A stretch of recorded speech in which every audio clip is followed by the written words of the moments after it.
Então vamos ver do que se trata, né? Essa questão. Vamos lá, me ajudem aí. A questão 11 diz assim, ó, uma placa de metal está situada no plano XY e ocupa o retângulo x variando de 0 a 10 e y variando de 0 a 8, onde x e y são medidos em metros.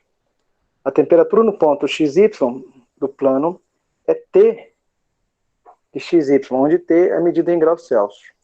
Temperaturas em pontos iguais, espaçados, foram medidas e registradas na tabela. Estime o valor das derivadas. Tem uma tabela, né? Tem uma tabela lá que eu não copiei. Vou copiar a tabela. Só um minuto.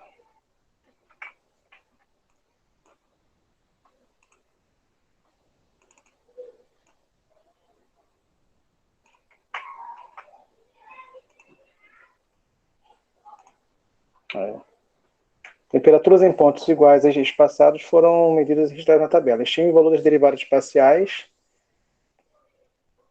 Aqui, né, no ponto 64, de x e y. Quais são as unidades? Estime o valor de derivada de u. Enfim, estime o valor de t, x, y. Então tem a questão da interpretação, tem a questão da notação. Então tem várias questões envolvidas aqui nesse enunciado. Vamos lá. Então o primeiro ponto que é bom a gente esclarecer, né, para ver se é isso mesmo que todo mundo tem em mente, é com relação à notação. Né, porque tem uma notação, é uma notação nova, mas é uma notação também que trabalha agora em dimensões diferentes. É uma coisa que a gente já falou, não sei se eu já falei aqui, mas é sempre bom destacar. Então, só para esclarecer, se eu escrevo assim, x variando entre 0 e 8, não é isso que está ali no anunciado? Eu esqueci. Entre 0 e 10.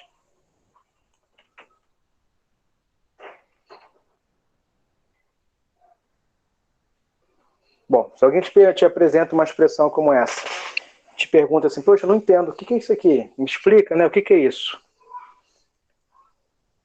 Um aluno de cursinho, de aluno particular, te pergunta uma expressão como essa aí. Aí fala, o que isso aqui representa? E aí, como é que você fala com as suas palavras que expressão é essa? Como é que você explica isso? Falem comigo.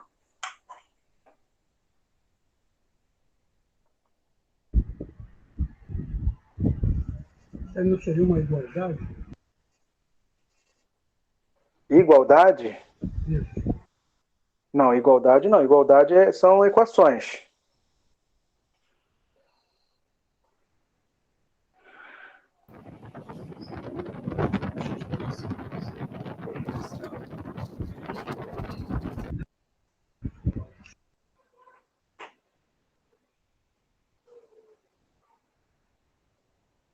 Tem alguém querendo falar? Só ouvi um chiado, gente. Não entendi. Deixa eu ver aqui. É o João? O Daniel escreveu aqui, ó. São os valores que x pode assumir que estão entre 0 e 10. Beleza, x são valores que estão entre 0 e 10. Geometricamente falando, o Daniel, o que seria isso? Os demais também, né? Podem responder. O que seria isso aqui geometricamente falando? Pode ser o domínio de uma função?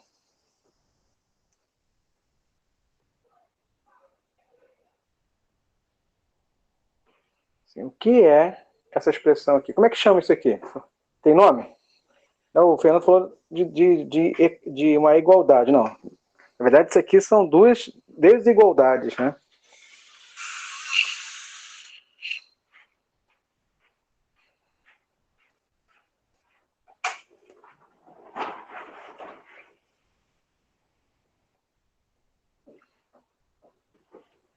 Mais alguém?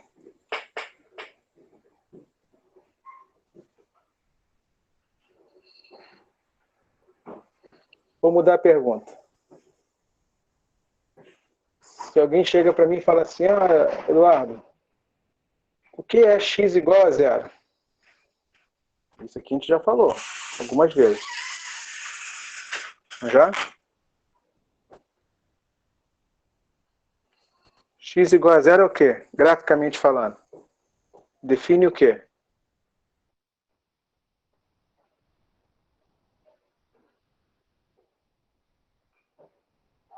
Define um ponto.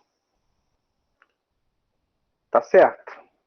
Mas está certo se tiver uma consideração antes. Se você estiver raciocinando, pensando sobre os reais, x igual a zero é um ponto. Beleza. Então, vou melhorar a pergunta. O que é x igual a zero, considerando o conjunto dos reais? A resposta é um ponto. Vou melhorar a pergunta. O que é x igual a zero se eu estiver no R2? Falem para mim. X igual a zero define o que no R2? É a origem. Só a origem? É só um ponto?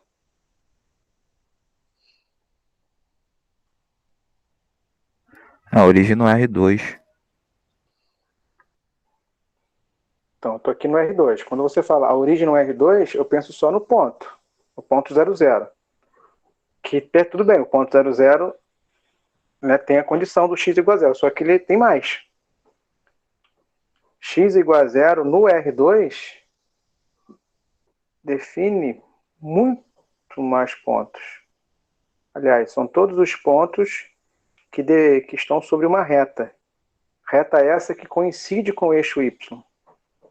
Então, enquanto que x igual a zero nos reais eu tenho apenas um ponto, x igual a zero no R2 eu tenho infinitos pontos. Todos eles coincidem com a reta. Coincidente com o eixo y. Então, se alguém chega para mim, o que é x igual a zero?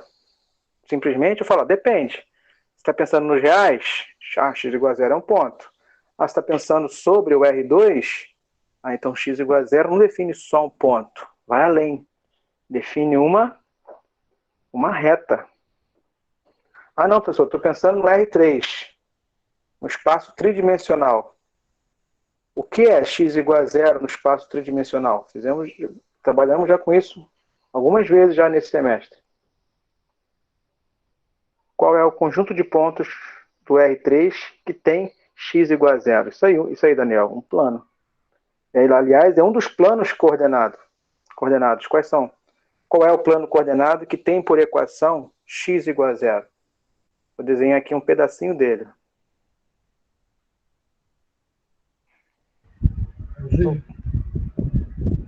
É o plano YZ. Isso aí. Então, você vem para assim, professor, me explica aí, o que é x igual a zero graficamente? Eu falo, a minha resposta a princípio é depende. No R3, x igual a zero é um plano.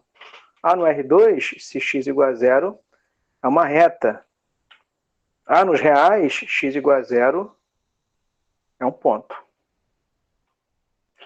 Bom, e x igual a 10? Vou botar um aqui. Falem para mim aí, o que é x igual a 10, geometricamente falando?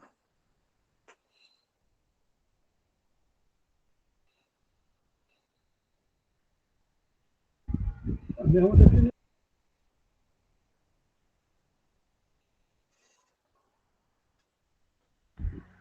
Mesma definição do zero. Vai na mesma linha, né? Depende do posicionamento dele. Isso aí. Então, isso aí, amigos. Se alguém perguntar para você o que é x igual a 10, olha só, uma equação mais simples que tem, né? X igual a uma constante. A minha resposta é depende. Por quê? Se eu tiver nos reais, x igual a 10 é um ponto. Se eu tiver no R2, x igual a 10 é uma reta vertical paralela ao eixo y, que corta o eixo x lá no 10. Se eu tiver no R3, x igual a 10 é um plano vertical também paralelo ao plano YZ, que corta o X aqui no 10. Então o Daniel botou aqui no chat, não é um plano também. Beleza, é um plano também se estiver considerando o R3. Ah, eu estou explicando isso aqui para um aluno lá do ensino fundamental. Oitavo, nono ano. Ah, X igual a 10 é um ponto. Geralmente, oitavo, nono ano está trabalhando ainda nos reais. Né? No máximo aqui no R2. Né? A maior parte do tempo trabalha sobre os reais. Então, quando um aluno é um aluno do ensino fundamental e vem com uma expressão como essa, geralmente em qual contexto? Nos reais, no R2 ou no R3? Real. Nos reais. Nos reais, isso aqui define só um ponto? Só o x igual a 0? Só o x igual a 10? Não. Alguém colocou aqui no chat agora há pouco. Né? Foi o Daniel mesmo. São todos os valores de x que pode assumir entre 0 e 10. Então, nos reais, isso aqui são todos os pontos que estão entre 0 e 10. Então, tem essa infinidade de pontos aqui, ó, que tem um nome. Qual o nome que a gente usa para chamar esse conjunto de pontos dos conjuntos reais que estão incluídos entre 0 e 10? Um segmento de reta? É um segmento de reta ou um intervalo, não é assim? Não é comum a gente chamar isso aqui de intervalo? Correto. Intervalo entre 0 e 10? Quando alguém fala intervalo, já está subentendido que ele está pensando em qual dimensão? Em qual espaço? R1, R2 ou R3? Quando alguém fala de intervalo, esse termo intervalo é comum aplicação no R1, nos reais. Tá? Então isso aqui a gente chama de intervalo se eu estiver trabalhando nos reais. Beleza. E a maioria dos alunos irão chamar isso aqui de intervalo porque a maioria dos alunos trabalha ainda sobre os reais. Ah, não. A sua atenção está aqui no R2. Então isso aqui, x igual a 0 é uma reta. X igual a 10 é outra reta. X variando entre 0 e 10, x igual a 1, x igual a 2, x igual a 3, qualquer número ali, constante, você tem um feixe de retas verticais. Então, enquanto aqui você tem um conjunto de pontos, um segmento de reta, um intervalo, aqui você tem um feixe de retas. Então, isso aqui nos reais é um intervalo. Isso aqui no R2, um minuto, gente. Vou ficar tocando.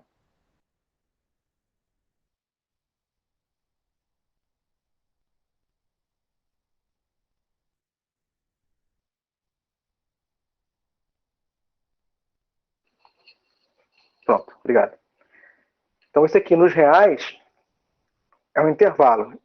Essa expressão no R2 é um feixe de retas, ou uma faixa. Consegue visualizar uma faixa aqui? Sim ou não? Sim, sim. Tem uma faixa vertical. Isso aqui no R3 seria o quê?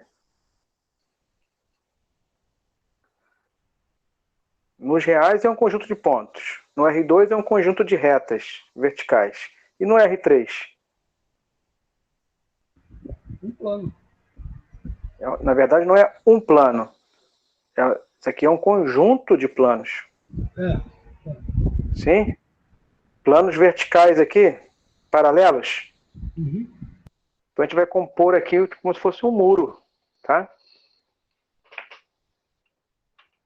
Bom, então tem que estar bem claro isso. Então, uma expressão como essa, nos reais é um conjunto de pontos, é um intervalo. No R2 é um conjunto de retas, é uma faixa vertical. No R3 é um conjunto de planos, é um muro vertical. Tá bom?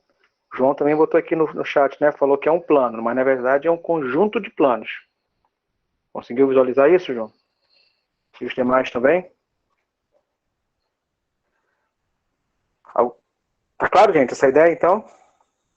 Olha só, uma coisa muito simples, mas que tem interpretações diferentes em cada espaço euclidiano que a gente estiver considerando. E, observação, percebem que uma interpretação está contida na outra? Conseguem visualizar que esse intervalo está contido aqui?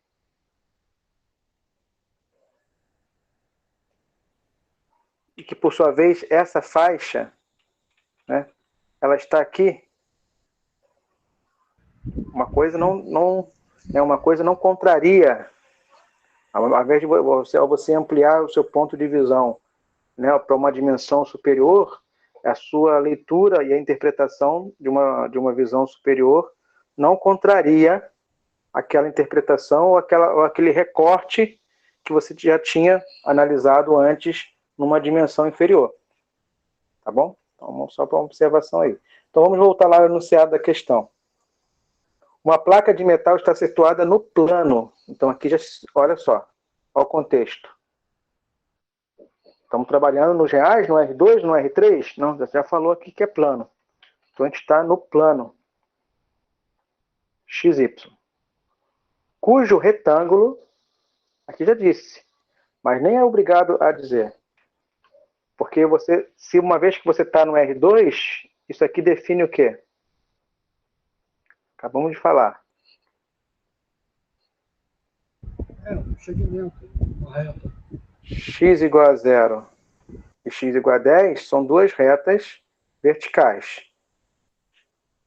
X variando entre 0 e 10 são todas as retas verticais aqui dessa faixa. A mesma coisa vale para o y. O que é esse sistema aqui, né, de inequações, uma vez que são duas inequações? O que é y igual a 0? O que é y igual a 8? O que é, graficamente falando, y variando entre 0 e 8? No R2. Um retângulo? No final das contas, a gente vai ter um retângulo. Mas se eu pensar só no y, o y igual a 0 é uma reta. É uma reta. Horizontal. Y igual a 8 é outra reta. Uma reta paralela ao Isso. Aqui eu tenho y igual a 0, aqui eu tenho y igual a 8. O y variando entre 0 e 8, eu tenho retas, um feixe de retas horizontais. Então aqui, quando eu tenho y variando entre duas constantes, no R2, eu tenho uma faixa vertical. Quando eu tenho o y variando entre duas constantes, no R2, eu tenho uma faixa horizontal. Se você quer pontos que estão nas duas faixas, então você quer pontos que estão aí sim surge o retângulo, percebe? Pontos que estão ao mesmo tempo nas duas faixas é a interseção. A interseção das duas faixas aqui, aí você tem os pontos que estão nesse retângulo. Tá? Só uma inequação dessa é a faixa inteira. Só a outra inequação é a outra faixa inteira. Mas se você quer pontos que estão ao mesmo tempo nas duas faixas, então você quer pontos que estão na interseção entre as duas faixas. Aí sim nós temos o retângulo. Todo mundo viu? Está claro a interpretação de cada passo desse? Sim. Beleza? Então nós temos um retângulo aqui, com x variando entre 0 e 10 e y variando de 0 e 8. Então esse retângulo aqui que está em preto, ele é formado por quantos pontos? Todo esse retângulo. Ele é formado por infinitos pontos. Cada ponto aqui pode ser calculado a temperatura. É como se fosse uma chapa, né? Imagina uma chapa muito fina, onde ali a espessura dela é muito pequena, e está considerando apenas a largura e o comprimento. Então, né, teoricamente, é um sólido. Mas a espessura é tão fina que eu estou pensando que é só uma casquinha, é só uma superfície. Tem só duas dimensões. E a temperatura nessa chapa muito fina pode ser modelada através de uma função. Eu não sei o segredo. Não sei a lei de formação dessa função que me dá a temperatura em cada ponto. Tá? Mas a temperatura em cada ponto está representada, vamos dizer assim, numa tabela. Que eu tinha colado aqui, acho que eu tirei de algum... Vou voltar de novo aqui a tabela. Tinha colado aqui do lado. Esqueci. Tá aqui a tabela. Tá lá no enunciado, tá? Então a temperatura tá aqui.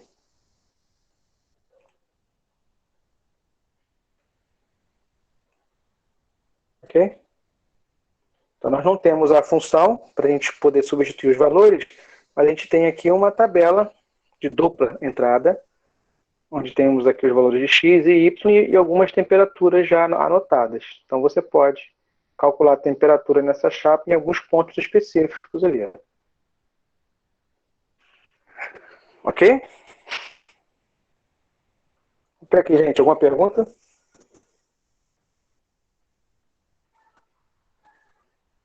Eu tinha ficado com uma dúvida aqui, mas já clareou. Que era a questão do ponto 00. Eu não estava conseguindo. Eu estava assim, pô, como é que vai ter um lado zero, uma medida zero, né? Mas não é nesse aspecto. Não sei se eu estou conseguindo explicar bem o que a forma como eu estava vendo. Você tem uma chapa muito fina que você vai colocar essa chapa aqui exatamente sobre um plano cartesiano e essa chapa está um dos vértices, né, dessa chapa exatamente na origem, tá? Aí você tem aqui a chapa variando de 0 até 10 e de 0 até 8. Essas são as dimensões da chapa e cada ponto aqui tem uma temperatura. São infinitos pontos. Agora já Tá? já consegui interpretar. Isso, o ponto 00 seria um dos vértices aqui. Inclusive, a gente tem a temperatura nesse ponto? Qual é a temperatura no ponto 00? Tem. É 30. Só olhar ali na tabela. Tá? Isso. Só que o exercício, se você for olhar aqui no item A, ó, estime o valor das derivadas parciais. A tabela ali é a temperatura ou é a derivada em cada ponto? A gente tem uma tabela de temperatura ou temos uma tabela de derivadas em cada ponto? Olha, ele ali está falando que é a tabela de temperatura em cada ponto. Temos a temperatura em cada ponto. Mas essa temperatura está me dando a impressão que é a derivada, porque ela vai derivando conforme a localização dentro do retângulo. Aqui nós temos as derivadas. Aqui nós temos temperaturas em cada ponto. Quando você fala de derivada, você falando assim, essa temperatura vai derivando, né, então a gente pode substituir então, a derivada por aquele termo genérico. Vamos substituir a derivada por taxa de variação. Você consegue ver aqui, né, se a temperatura está aumentando ou diminuindo na vizinhança de um ponto. Não é verdade? Então, aqui, ó, a questão toda está em torno aqui do ponto 6,4. Olha só, no ponto 6,4. Qual é a temperatura no ponto 6,4? Vou me localizar aqui. Eu tenho aqui x6, o y4. Nesse ponto aqui eu sei a temperatura. Qual é a temperatura no ponto 6,4? Isso aqui é a temperatura observada. Você olha aqui na tabela. Temperatura 6,4. A temperatura nessa chapa é de 80 graus Celsius. Correto. Isso. Mas a pergunta é, e a taxa de variação na direção de x no ponto 6,4? E aí? Dá para a gente estimar a taxa de variação nesse ponto? Entenderam a pergunta?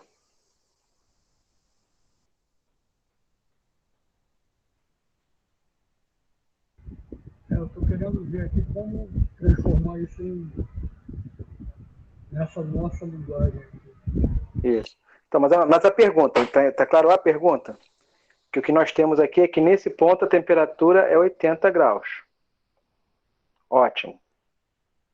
Se eu sair desse ponto, eu posso sair desse ponto em qual direção? Ou em quais direções? Eu posso sair na direção horizontal para a direita ou para a esquerda. Eu posso sair desse ponto na direção vertical para cima ou para baixo. Eu posso sair desse ponto na direção inclinada, num sentido no outro. Então, eu posso sair desse ponto aqui em infinitas direções. Eu tenho uma quantidade de direções que eu posso tomar e sair desse ponto.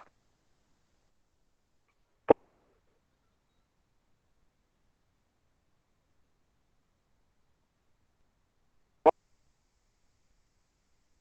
sou uma formiguinha. Você é uma formiguinha que está aí. E você está lá, né?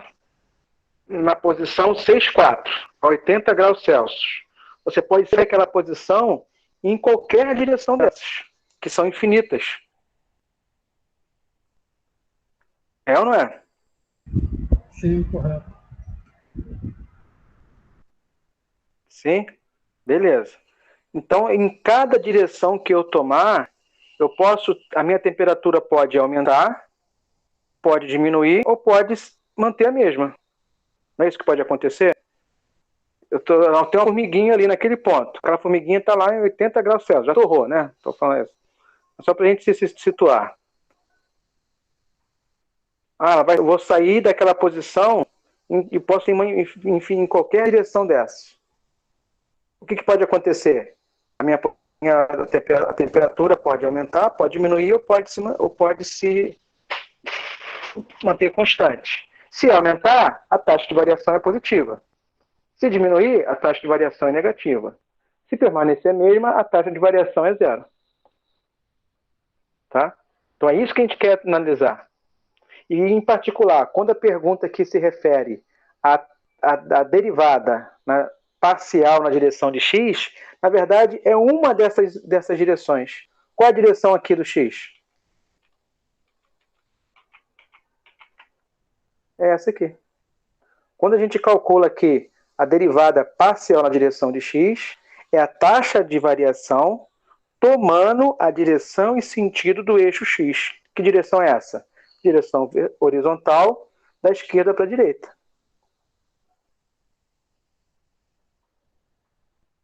Viram? Daniel botou aqui a deriva e a equação. Beleza, mas a gente não tem a equação. Se a gente tivesse a função... Tá, Daniel?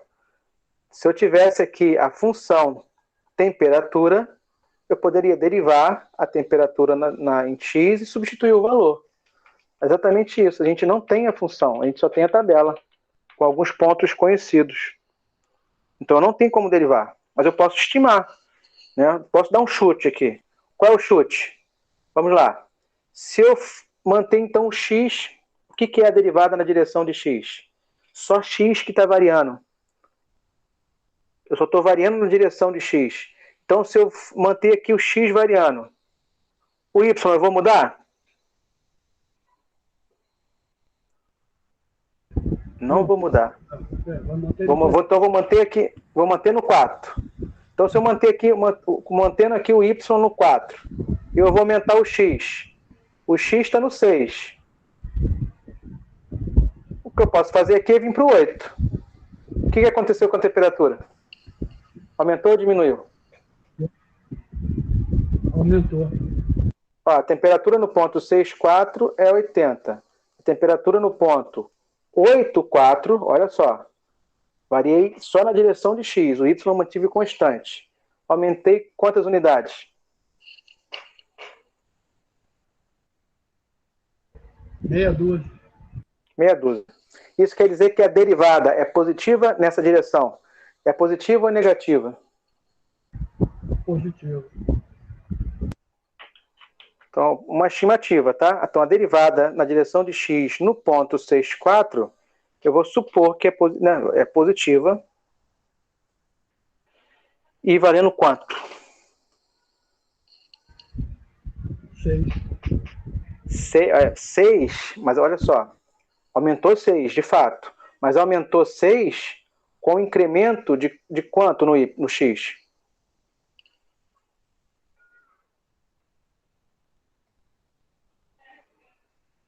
Aumentei 6 quando o x foi de 6 para 8. 2. Houve um incremento de 2 unidades no x. Então eu posso chutar aqui 3. O que vocês acham? Não, não vejo. É 2, foi um incremento ali. Ou seja, aumentando 2 unidades no X, aumentamos 6 na temperatura. Não é isso? A taxa de variação na direção de X, ela é entendida como se fosse o incremento na função final, caso a gente aumente uma unidade no X. Sempre a referência é 1. Tá? Igual o coeficiente angular da reta. Né? Qual é a interpretação do coeficiente angular da reta? Para cada uma unidade que você tem de incremento na variável x, o quanto você aumenta na função final? É o coeficiente angular, daquilo lá. Bom, então, uma estimativa aqui. Estimamos, então. A taxa de variação na direção de x no ponto 64 é positiva, num valor aqui estimado de 3. Correto, entendi. Tá? Então, assim, é um exercício só para trabalhar o conceito. Para ver se você entendeu a ideia de taxa de variação. A ideia de taxa de variação, no caso aqui, derivadas parciais, né? Ou seja, são derivadas direcionais, em particular. E a outra? Como é que faz para a gente estimar a derivada na direção de y? Ou seja, na direção vertical, de baixo para cima. Eu sei que a temperatura no ponto 64 é 80 graus Celsius. E se a gente variar só o y, manter o x constante? Eu estou aqui no ponto 64, beleza. Se eu variar só o y agora?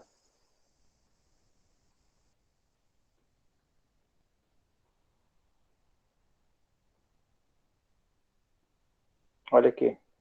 Ela está caindo aí para 75, né? Então, mantendo o x igual a 6, constante, e variando o y. Mas o que a gente tem aqui de registro, o próximo y é 6. Então, fomos para o ponto 66. Temos ali que a temperatura é 75. Então, a taxa de variação na direção de y nesse ponto aqui, estimada, é negativa. Negativa. E observa aqui que a gente foi de 4 para 6.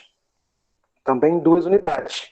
Tivemos um incremento de 2 unidades em y e diminuímos 5 unidades na temperatura. Então, a taxa de variação aqui, estimada, tá, é de 2,5. Ou seja, para cada uma unidade de x, de y, a gente diminuiu ali 2 unidades e meia da temperatura. Tá bom? Então, só para ter uma ideia da interpretação, né, do conceito de derivadas parciais, que também toca na forma de... Posso falar que as derivadas parciais são casos particulares de derivadas direcionais. Então, quando você entende e trabalha as derivadas parciais, você já está entendendo e trabalhando derivadas direcionais. Aliás, 2 derivadas direcionais. A derivada na direção de x e a derivada na direção de y. Só que você deve saber que você pode calcular a derivada em qualquer outra direção. E que são infinitas. Não tem como esgotar todas elas. Mas cada direção tomada pode te dar uma taxa de variação diferente.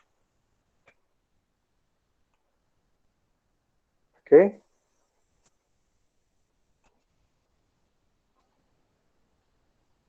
Vamos continuar nessa ou vamos partir para outra?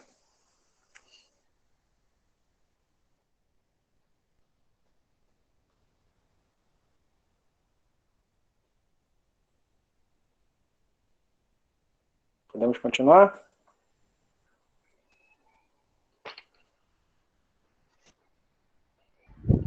Letra B, né, agora, né?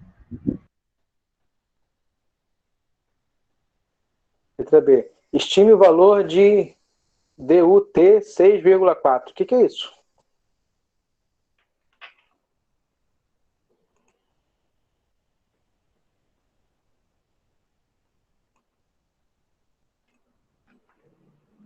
Isso aqui é notação de quê, gente?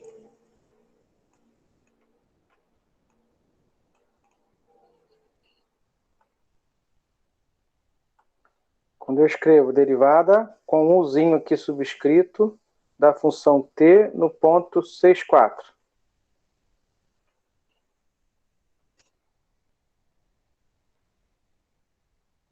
Uma variação dessa notação. Eu estou derivando a função t na direção e sentido do vetor u. Tá?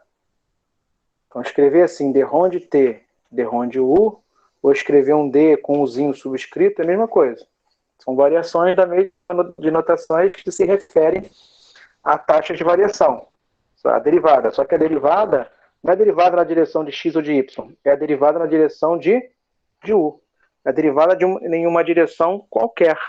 Não necessariamente aquelas duas canônicas ali, né? X e y. Onde u, olha aqui, quem é o vetor u? Ah, o vetor u é o vetor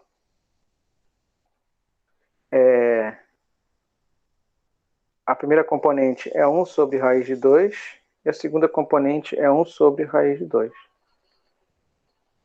Que direção é essa? A direção aqui, ó, da identidade.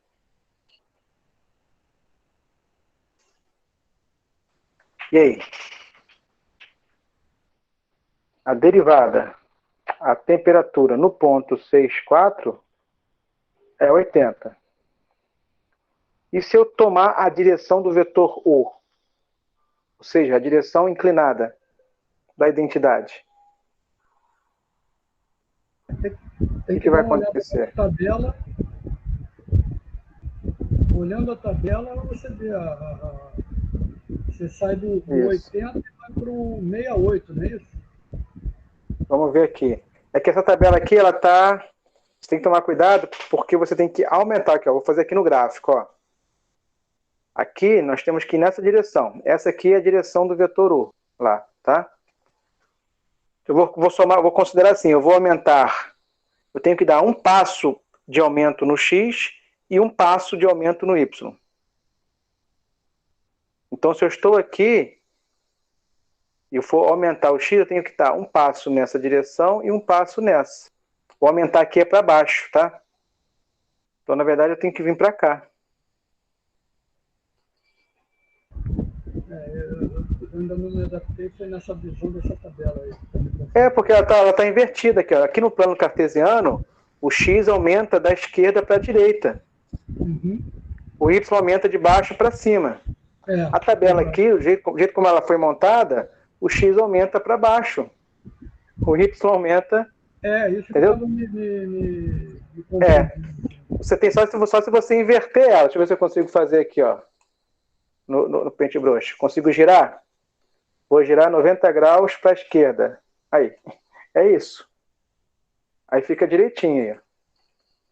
Aí o x aí fica com a mesma orientação do plano cartesiano. Ó. O x aumentando aqui e o y aumentando aqui. Olha ali para onde é que a gente vai. A gente vai para 80, tá vendo? 80, tá certo. Conceito, tá? Você falou tudo agora. Eu estava vendo ela torcida. Isso, eu posso voltar? Uma coisa é só deitar, virar a cabeça aí, ó. Mas essa direção que a gente quer aqui vem para 80.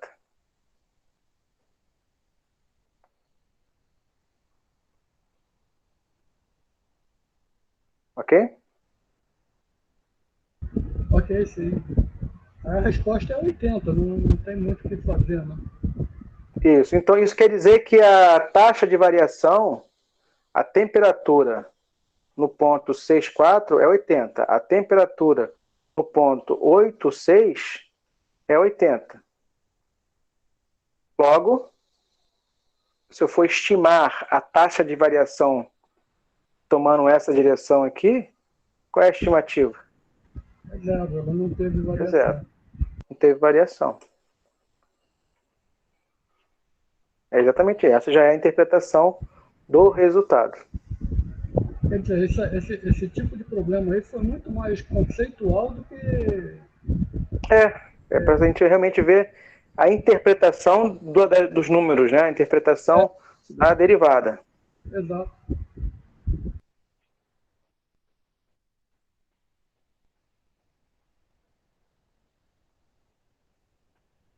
Tá bom? O item C está pedindo para estimar o valor de txy. Para estimar o valor da derivada segunda.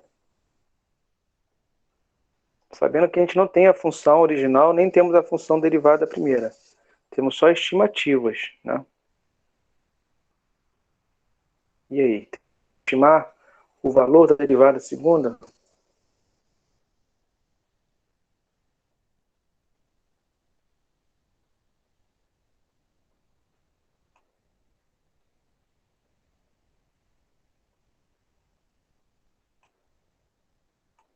Que dá trabalho, mas dá para estimar.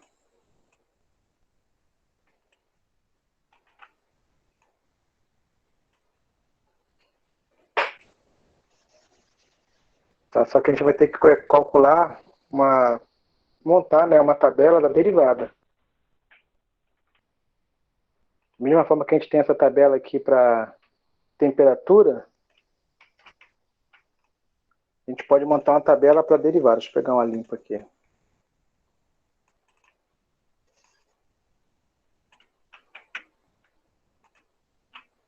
De novo, é só a interpretação. Essa tabela aqui é para temperatura. Então aqui eu tenho uma temperatura em qualquer ponto XY. Ah, eu quero ali estimar, cadê? Já esqueci. TXY. O que é? A primeira anotação, né? O que é isso? Derivar TXY subscrito no ponto 64.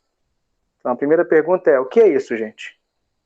O que significa esse xzinho subscrito e o yzinho subscrito? Essa anotação se refere a quê? A que conta?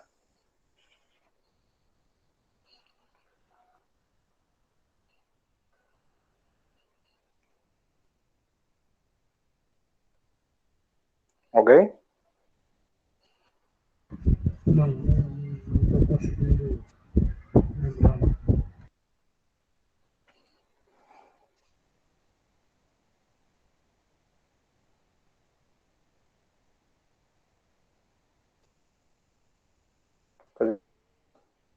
Tem y. Eu posso pegar essa função que eu derivei com relação a x e derivar com relação a y, ou eu posso pegar essa função que eu derivei com relação a y e derivar com relação a x. Isso aqui eu posso escrever sem o parêntese. Então é t, xzinho, yzinho subscrito. Essa aqui eu posso escrever também sem o parêntese. T, yzinho, xzinho subscrito. Então quando eu tenho só um x escrito, é a derivada parcial na direção de x. Quando eu tenho x e y subscrito, na verdade eu tenho duas derivadas aqui. Ou melhor, eu tenho a derivada de segunda ordem. Lembra o f duas linhas? O que é o f duas linhas? É a derivada da derivada. Você deriva e depois você deriva de novo. Aqui é algo nesse sentido. Só que você tem que derivar com relação a x, ver a resposta e derivar então com relação a y. Tá bom? Então dê uma olhadinha aí, quem está, né, com dúvida, quem não viu ainda, dá uma olhadinha lá na aula sobre derivadas parciais e derivadas de ordem superior. Derivadas parciais, né, de ordem superior. Para vocês entenderem aí essa questão da notação. E ver lá um exemplo que a gente fez, com mais calma, fazer os exercícios para vocês se habituarem com essa notação aí. O conceito não é novo, é derivada de segunda ordem, derivada da derivada. Mas a estrutura é nova porque agora a gente tem várias variáveis. Tá bom? Então eu não vou fazer essa aqui não, porque essa aqui vai demorar mais. Mas a ideia é construir uma tabela semelhante a essa aqui, para derivada com relação a x primeiro. Tá? Construir uma tabela todinha para essa aqui, ou pelo menos na vizinhança do ponto 6,4, né? Só pensando na derivada com relação a x. Ou seja, mantendo x, o que a gente fez aqui pontualmente, né, para o 6,4, lá no início, ó, a gente já calculou um dos valores. Cadê? Nós já calculamos aqui, ó, estimamos a derivada com relação a x no ponto 6,4, ó, foi 3. Então a ideia é fazer algo desse tipo para cada valor desse, tá? Então construir uma tabela todinha dessa aqui para derivada de t com relação a x. E depois interpretar ela variando na direção de y. A gente chega nessa. Não é mesmo aquele valor que você botou ali no final da tabela, ali embaixo daquela, como você mostrou a tabela e do lado você fez pro lado, na página 5, aqui embaixo. TY de 6,4. Aqui também não tem a derivação aqui, nesse valor aqui embaixo? Não tem. Não, esse aqui eu já calculei lá em cima, na verdade, né? Lá foi o 3. Uhum. Então, esse é o 3. Agora a questão é calcular os da vizinhança ali, na direção de y, pelo menos. Tá. Né? Se a gente variar só o y. E a derivada de t com relação a x no ponto 6,6. Ok, entendi. Entendeu? Para você ver assim, indo na direção de y, será que vai aumentar ou vai diminuir? Ah, mas o meu computador aqui agora iniciou, gente. Só um minutinho. Tô acompanhando só pelo celular. Deixa eu desligar aqui e ligar de novo. Acho que esquentou. Nem o computador aguentou.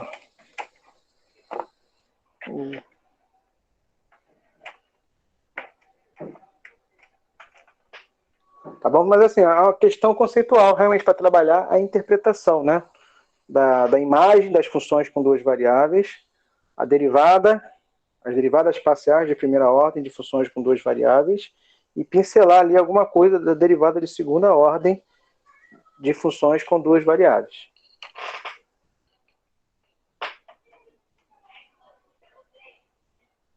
Bom, mas deu para dar uma ideia, né, geral?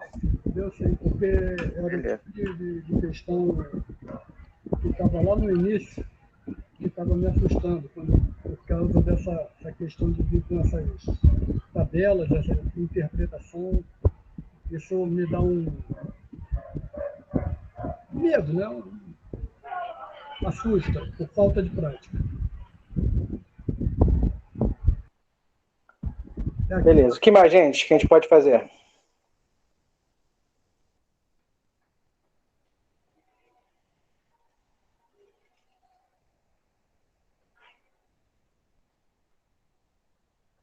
Estou reiniciando aqui o computador rapidinho, mas podem ir pensando aí. Próxima questão.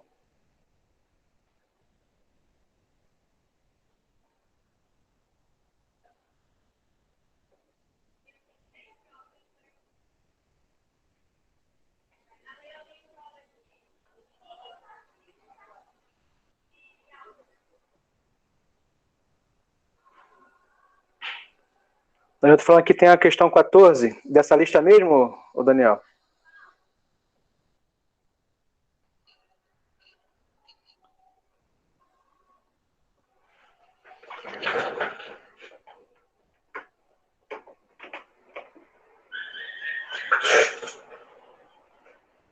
Deixa eu ver aqui.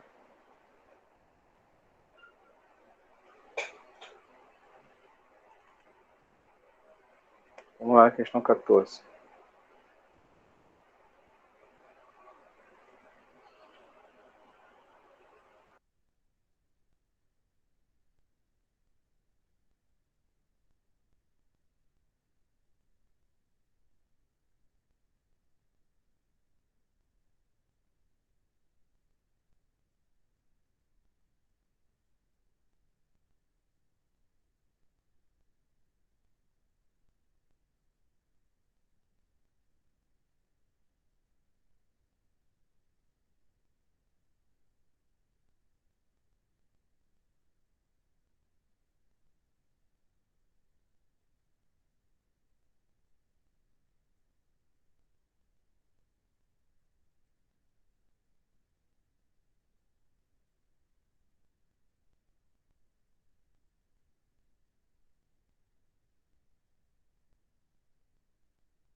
Tá abrindo aqui, tá, gente?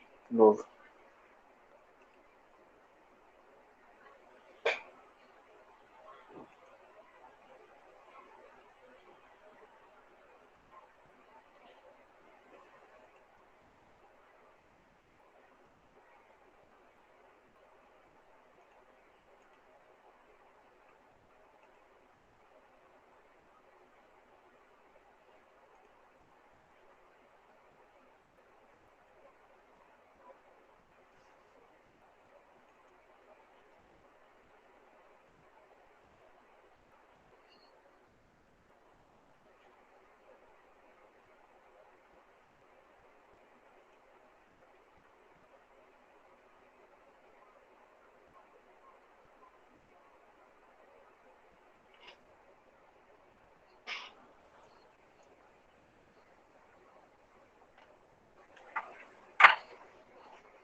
Só um minutinho.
Peraí, não tá abrindo ainda, gente. Você foi falar do seu, Fernando? O meu também tá beleza.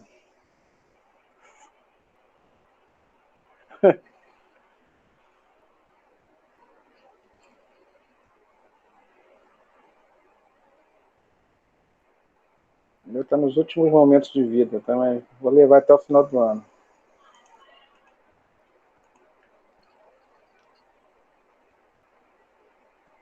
Deu um aviso aqui que esquentou, desligou.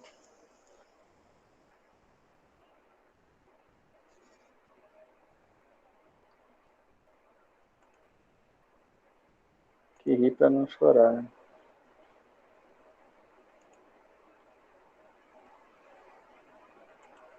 Pronto, a tela acho que já voltou. Você, por acaso, sabe qual é a página do livro que está esse exercício? É exercício de revisão. Deixa eu ver aqui para você. Isso, é. Eu estou abrindo ele aqui, estou vendo se o computador... É a página... No PDF que eu divulguei é a página 78. No livro é a página 868. Tá legal. E começa a revisão.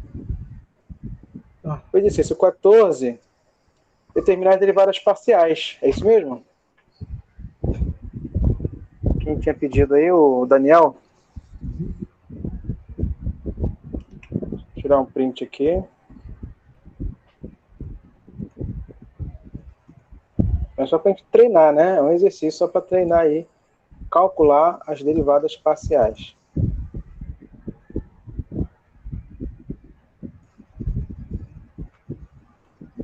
Então apaguei, até as minhas telas aqui que a gente tinha feito já apagou tudo, gente. Aí vamos lá.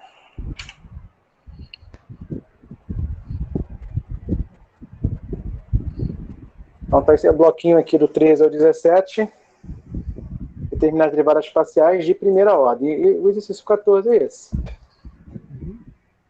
Tá? Então, olha só, a questão 14 é uma função com quantas variáveis? A função g aqui. Com 2. Essa função, ela admite quantas derivadas parciais de primeira ordem?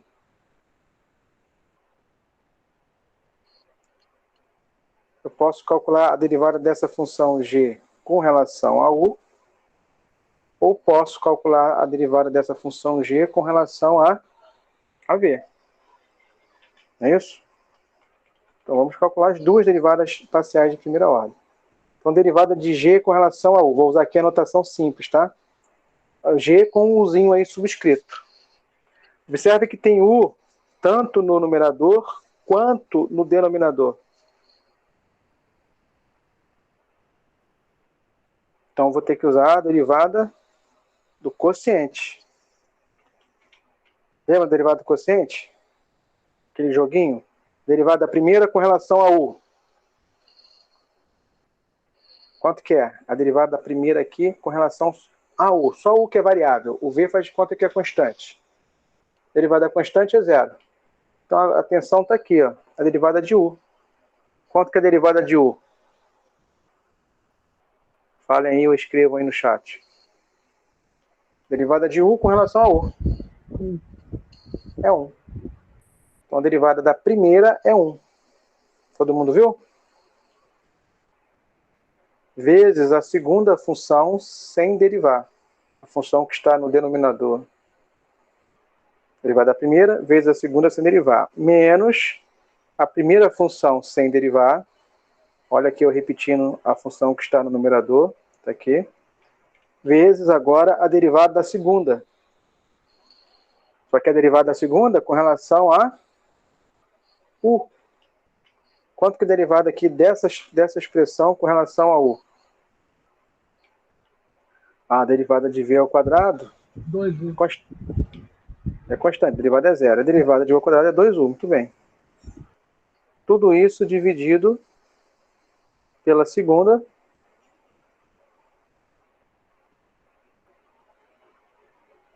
ao quadrado. Tá? Acabou, está feito a derivada. Você pode agora melhorar aqui, né? Simplificar, reduzir os termos semelhantes, fazer aqui a distributiva, mas já está feito. Ó. Aqui nós temos u ao quadrado mais v ao quadrado menos 2u ao quadrado menos 4uv. Tudo dividido por u ao quadrado mais v ao quadrado. Termos semelhantes aqui, ó, você pode reduzir, tá? Mas tá bom, tá feito. Posso fazer a outra derivada parcial? Derivada de g com relação a v. Agora só v que é variável. O u que você encontrar pelo caminho, você considera constante. Tá? Derivada da primeira com relação a v é quanto? Falem comigo, falem para mim. Derivada da primeira com relação a v.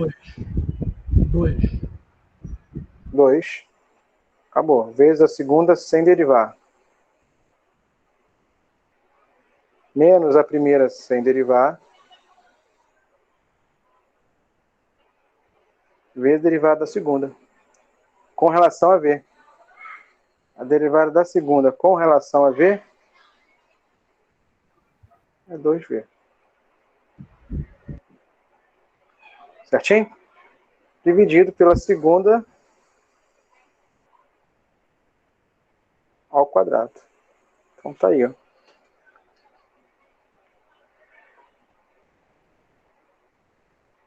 Tá aí as duas derivadas parciais dessa função. Tá bom? Então é atenção redobrada, porque são duas variáveis. Você considera só uma delas em cada parte, né, como variável. A outra, ou as outras, se fosse o caso, você consideraria todas como constantes. Tranquilo nessa? Essa daí foi legal. Isso aí. Isso aí.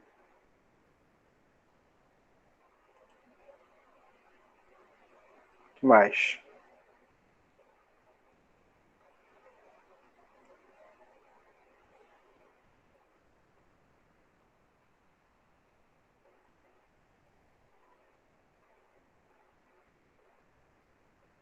Vamos fazer 18? Se vocês têm aí. Deixa eu colocar aqui para vocês darem uma olhada.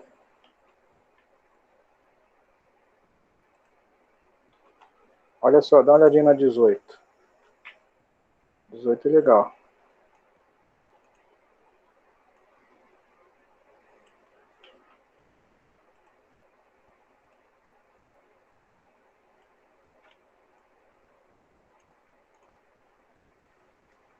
Olha só. A velocidade da propagação da onda sonora no oceano é uma função da temperatura, da salinidade e da pressão. Então, a função aqui, né, a resposta, é a velocidade da propagação da onda sonora. Só que a velocidade da propagação da onda sonora, ela depende da temperatura, depende da salinidade e depende da pressão. Então, temos três aí, né, três variáveis a considerar nessa função. E essa situação foi modelada, claro, né, para chegar nesse modelo aqui, isso aqui depende, né, de um estudo detalhado, mas vamos supor que a gente já tem esse modelo pronto. Então, nós já temos uma expressão matemática que serve como previsão da velocidade da propagação da onda sonora, considerando essas três variáveis. Então, se você, né, quer analisar essa função ou esse cenário, você já tem aí um instrumento importante para te ajudar. Né, onde C é a velocidade do som, T é a temperatura, S é a salinidade, né, concentração de som em partes por milhão, o que significa o número de gramas de sólidos dissolvidos por 1000 gramas de água. Tá? E D é a profundidade abaixo da superfície do oceano em metros. Então, calcule, olha ali, então vamos para a nossa parte. Primeiro, calcule. Calcule d ronde C, d ronde T. Olha aqui. D ronde C, D ronde S, D ronde C, D ronde D. Quando T vale 10 graus Celsius, S vale 35, né, partes por milhão, e D vale 100 metros de profundidade. Então está pedindo o quê, em outras palavras? D ronde C, D ronde T, D ronde C, D ronde S, D ronde C, D ronde D, são as derivadas parciais. É isso? Aqui nós temos que C é uma função que depende de T, depende de S e depende de D. Depende da temperatura, da salinidade e da profundidade. Então, qual é a taxa de variação de C, da velocidade do som, com relação à temperatura, né, supondo as outras constantes? Calcula aqui a derivada parcial dessa expressão todinha.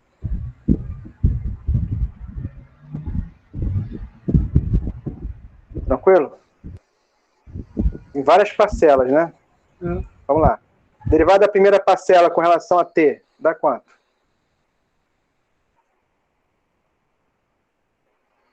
Isso aqui não é uma constante? É uma constante, então vai dar zero. Aí. Vai dar zero. Derivada de 4,6 T. Derivada com relação a T. 4,6, é isso? 4,6. Todo mundo viu? Derivada de 2x é 2. Derivada de 5x é 5. Derivada de 4,6 a variável é 4,6. E a derivada dessa terceira parcela? Vai cair ali o 2. Vai ficar menos 0. Tem que fazer a continha aí.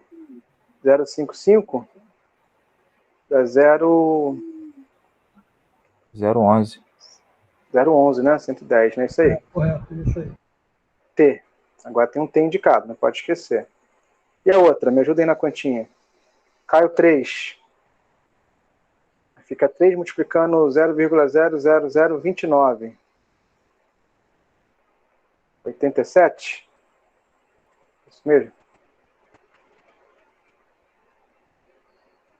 Conferem comigo. T ao quadrado? 2. Ok? Mais. Aí atenção aqui. Mais, ó, vou escrever aqui embaixo, tá? Tá. Aqui tem um produto. Percebe que essa parte não tem T? Então eu já vou repetir, tá? S menos 35. Vou me concentrar só na... Isso aqui é como se fosse uma constante, tá? Então repete a constante e derivo só a função aqui. Essa função, uma parte é constante, derivada é zero. Então a minha atenção tá toda aqui, ó. A derivada de menos 0,01t. Menos 0,01. Vou deixar aqui indicado. E a última parcela é essa. Quanto que é a derivada dessa última parcela? É zero, porque isso aí Zero. considera uma constante. Exatamente, é zero porque não tem t. Então acabou. Então aqui eu tenho a derivada parcial da função c com relação a t. Tá? Aqui ela pede a derivada específica, no ponto. Tá, mas vou calcular daí já. Vou aproveitar aqui e calcular, já que está no embalo, calcular as outras duas derivadas parciais, tá bom? Então, por exemplo, a derivada de c com relação a s. De novo, vou fazer todo o exercício, só que agora derivando só com relação a s. Eu já observei aqui, ó, que aqui não tem S, aqui não tem S, aqui não tem S, aqui não tem S. Ou seja, toda essa primeira linha aqui, eu vou tratar como constante. Derivada constante É zero. é zero. Então, a primeira linha está resolvida. A última parcela também, ó, não tem S. Correto. Derivada é zero.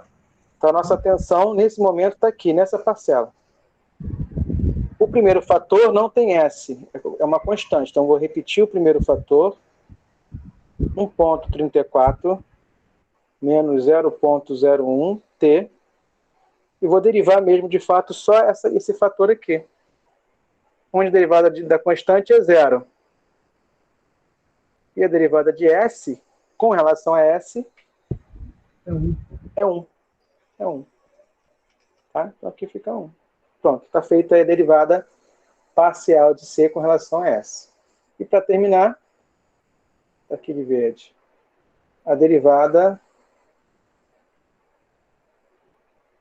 parcial de C, parece um 2, mas é de onde? Com relação a D, profundidade. De novo, ó, aqui não tem D, aqui também não, aqui também não, aqui também não, aqui também não, aqui também não. Então, trato tudo como constante. Derivada constante é zero. A sua atenção está só na última parcela. 0,016. Tá bom? Pronto. Então, nós já calculamos a derivada parcial de C com relação a T, com relação a S, com relação a D. Ótimo. Se você tem a derivada genérica, se você quer saber a específica, só substitui os valores. Por exemplo, quanto que é a derivada de C com relação a T no ponto, qual ponto? Ó, temperatura 10, salinidade 35, né, e profundidade 100. Então, é no ponto...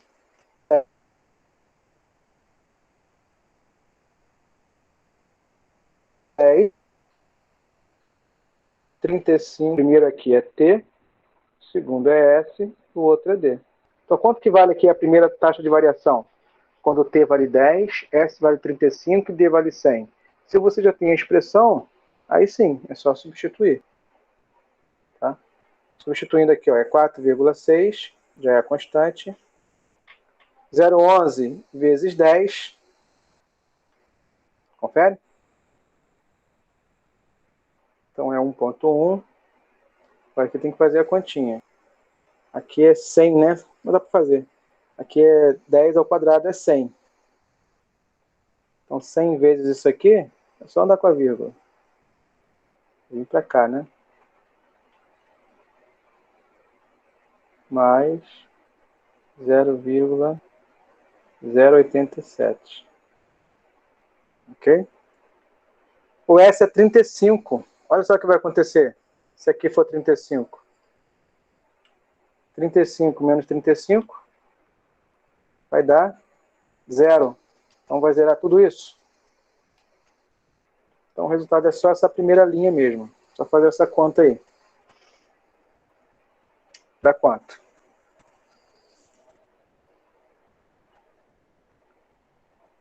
4,6 menos 1,3,5 menos 9. Sei lá. 2,6 aproximadamente.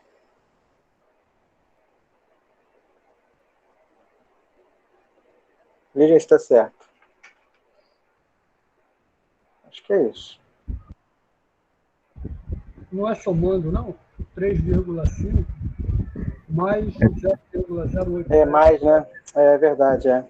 Eu diminuí, né? Obrigado, Fernando. É 3,587. É isso. Isso. É somando, eu diminuí. Obrigado. Ou seja, a taxa de variação da velocidade do som variando só a temperatura, considerando as outras constantes, nessa posição aqui, né, nessas circunstâncias, é de 3,587. Ou seja, para cada 1 grau que mudar na temperatura, você vai ter uma velocidade ali diferente.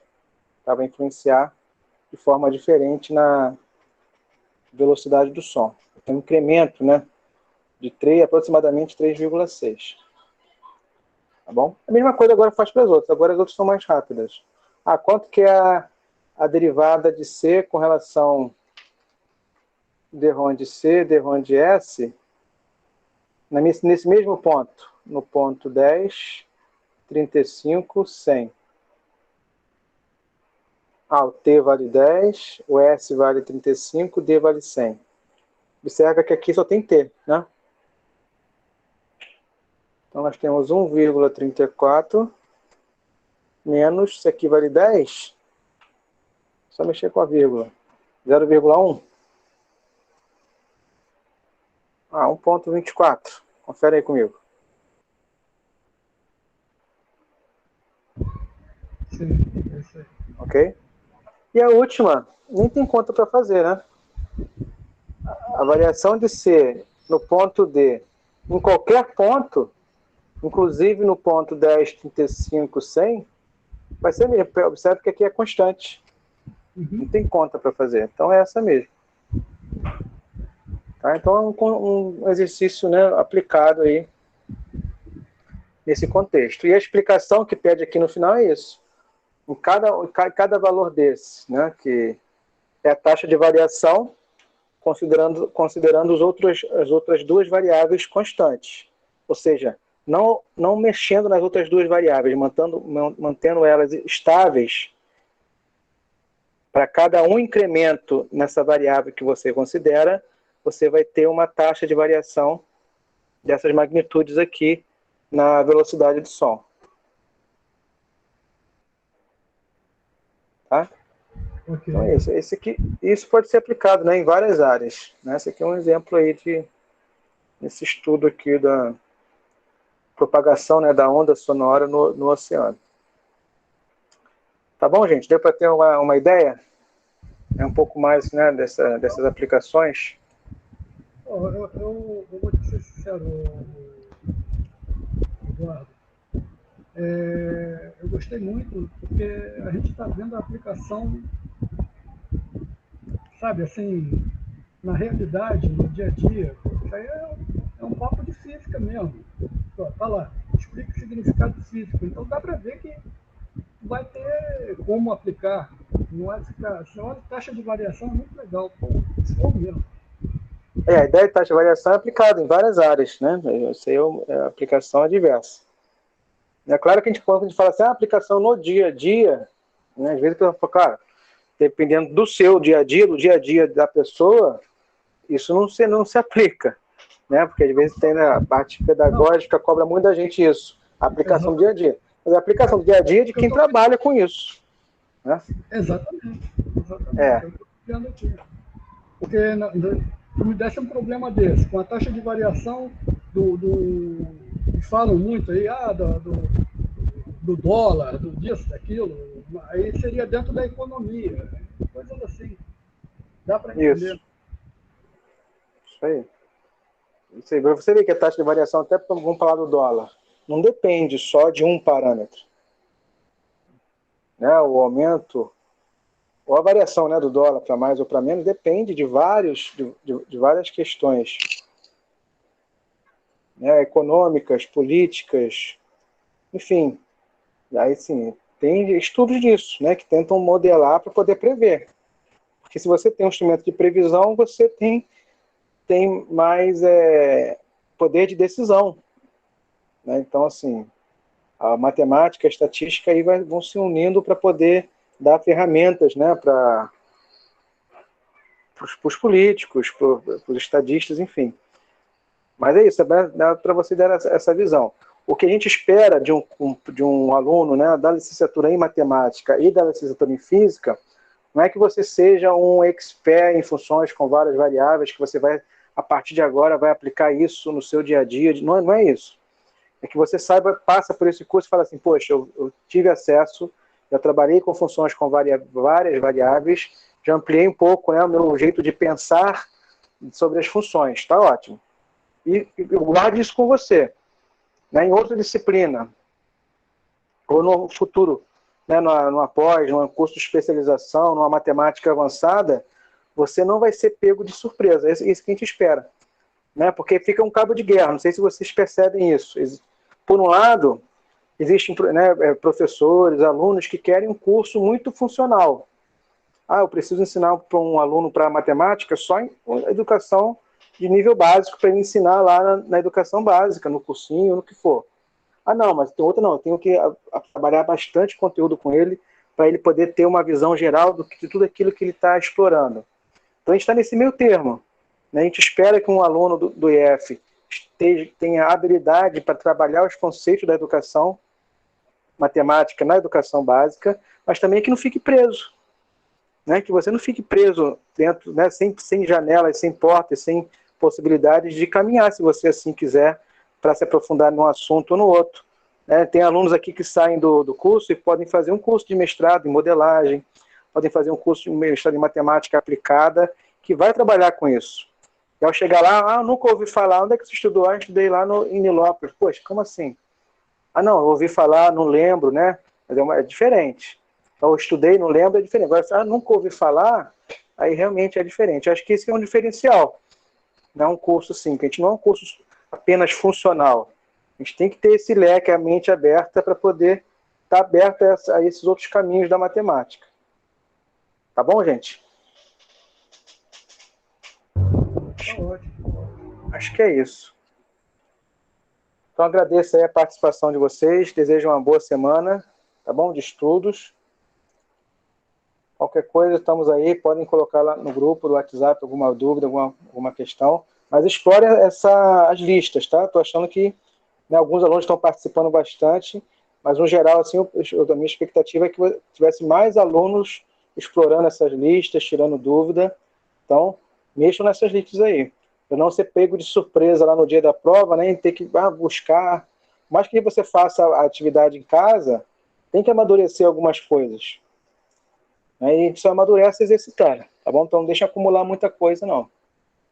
Tá bom, gente? Boa noite, então. Boa semana. Até semana que vem. Falou. Valeu. Boa noite, professor. Valeu. Até semana que vem. Boa noite. Valeu. Boa noite. Tchau, tchau.